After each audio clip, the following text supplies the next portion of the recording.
Masha groaned as the shrill ringtone of her phone pierced the peaceful Saturday morning silence. She squinted at the clock. 7:03 a.m. Of course, Valerie, her mother-in-law, had a knack for calling at the crack of dawn with yet another favor.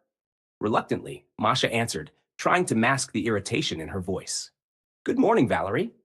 "Masha, sweetheart," Valerie began, her voice syrupy sweet, but with that unmistakable edge of authority.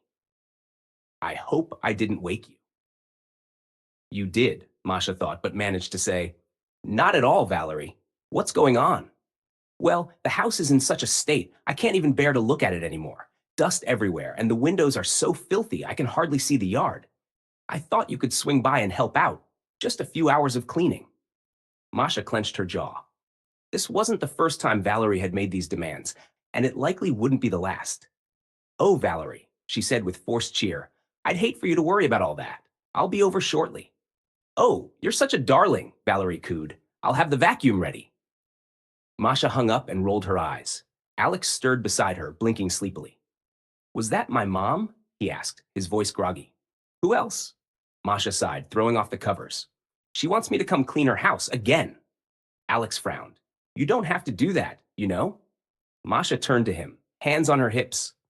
"And you're going to tell her that?" He opened his mouth, but promptly closed it, offering a sheepish shrug. "Didn't think so," Masha muttered. Determined not to let Valerie walk all over her, Masha decided to have a little fun with this particular cleaning session. She made a detour to the dollar store on her way, loading her cart with the most pungent cleaning products she could find. If Valerie wanted her house spotless, Masha would make it happen, but on her own terms. When Masha arrived at Valerie's house, she was greeted with a beaming smile. "Masha, you're a lifesaver," Valerie said. "The windows are an absolute disaster, and the living room is a dust magnet." "I'll take care of everything," Masha replied, donning her bright yellow rubber gloves. "You just relax." Valerie, of course, made no effort to help, instead settling into her recliner with a cup of tea and her favorite daytime soap opera playing on the TV. Masha started in the living room, generously spraying the industrial-strength cleaner onto every surface. The scent of bleach and artificial lemon quickly filled the air, growing stronger by the minute. Valerie, initially oblivious, began to wrinkle her nose. "What's that smell?" she called from her chair. "Just the cleaner," Masha replied innocently. "I wanted to make sure everything was extra sanitized. You know how germs can linger." Valerie coughed lightly, but waved it off. "Well, as long as it's clean." Masha moved on to the windows, spraying them with a glass cleaner so strong it left her own eyes watering. She deliberately left the windows half open, allowing the chemical fumes to circulate throughout the house. By the time Masha finished, Valerie's tea sat untouched, and she was visibly uncomfortable, hop fanning herself with a magazine. "Masha," she said, her voice tight, "what exactly are you using? It smells intense." "Oh, just some heavy-duty products," Masha replied with a smile. "They're guaranteed to get rid of all the grime. You'll be breathing the cleanest air in the neighborhood." Valerie's eyes watered as she waved the magazine more frantically. "I think it's a little too much. Maybe next time we can stick to something milder." Masha peeled off her gloves with a satisfied snap. "Whatever you say, Valerie. I just wanted to make sure everything was perfect for you." Valerie coughed again, looking around her sparkling but suffocatingly clean living room. "Perhaps I should look into hiring a cleaning service," she muttered. Masha smiled sweetly. "That's an excellent idea."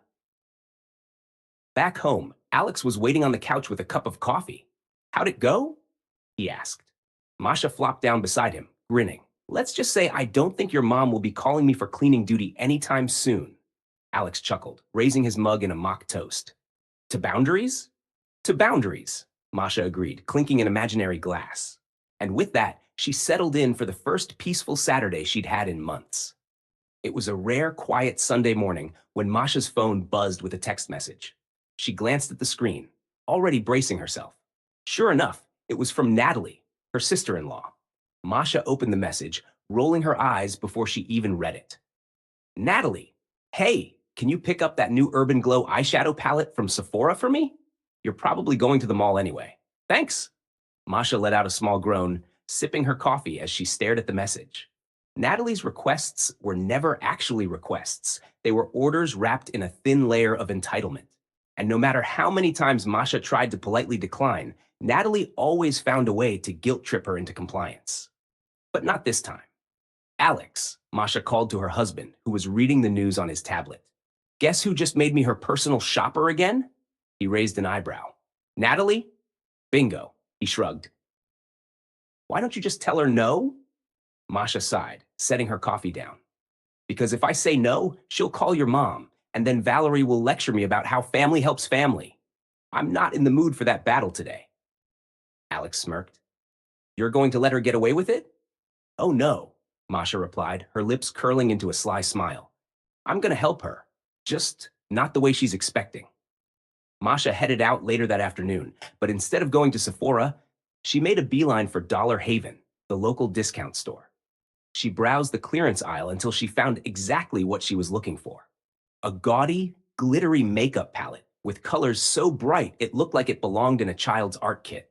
The cheap plastic case had a cracked mirror, and the label read Glamorous Glow in a font that was almost convincing. Perfect, Masha muttered, tossing it into her basket. She returned home and carefully wrapped the palette in fancy tissue paper, tucking it into a small gift bag she had left over from Christmas. With her work complete, she texted Natalie. Hey, got the palette for you. I'll drop it off later. Yay! Thanks! You're the best! Masha smirked. Oh, Natalie, you have no idea.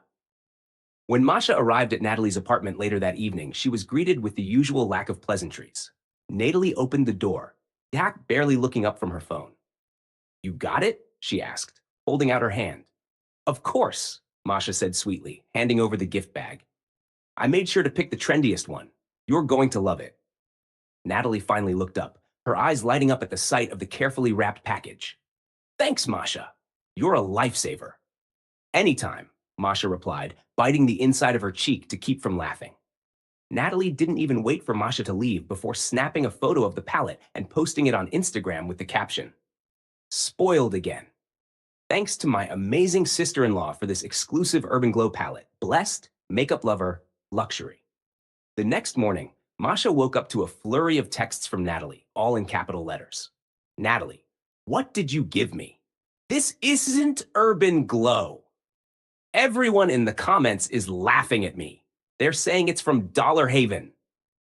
Masha took her time finishing her coffee before replying. Oh no, was it not the right one? I'm so sorry, I must have grabbed the wrong palette. All the names sound so similar. Natalie's response came almost instantly.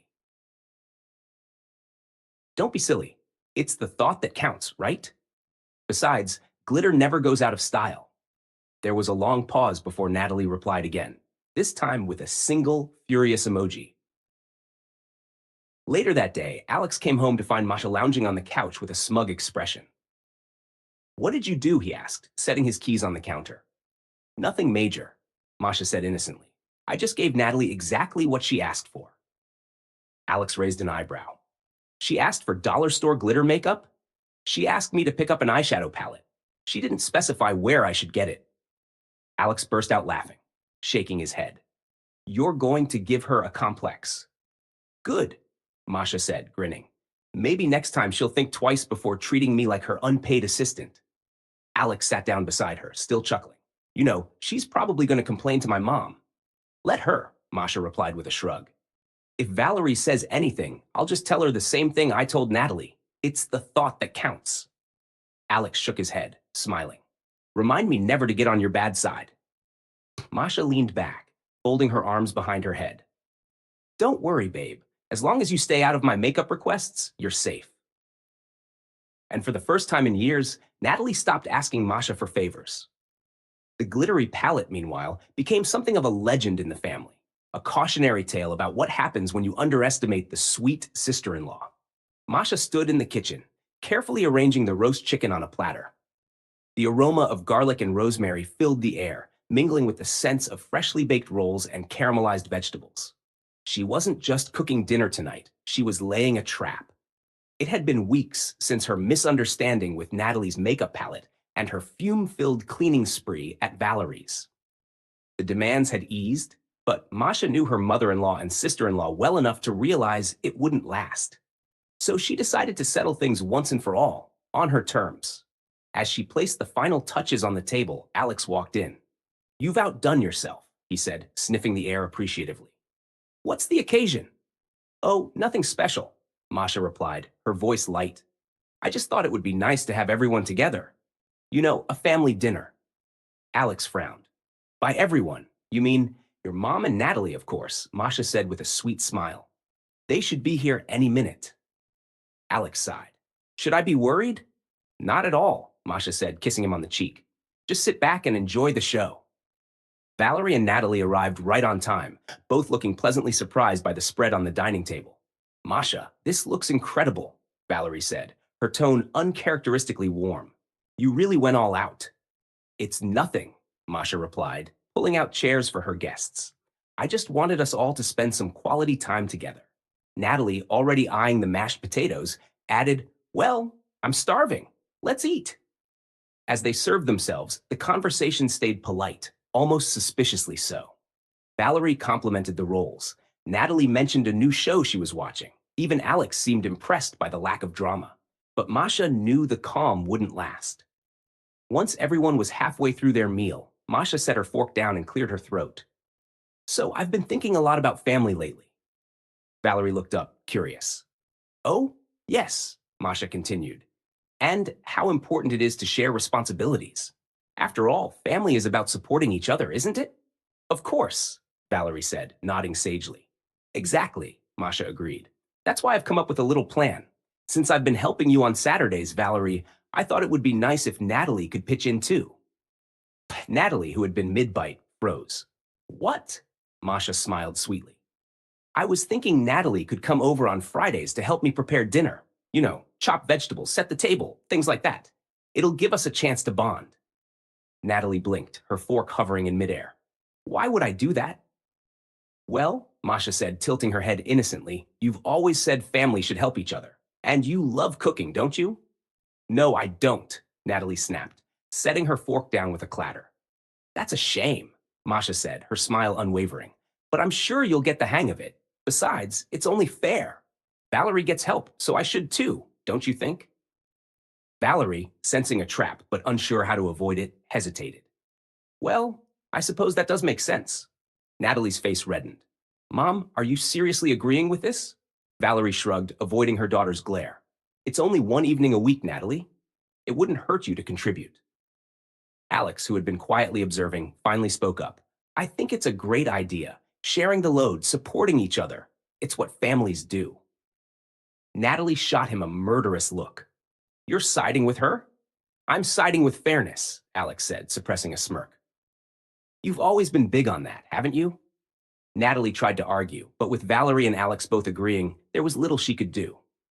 She sulked through the rest of the meal, stabbing at her food with exaggerated irritation.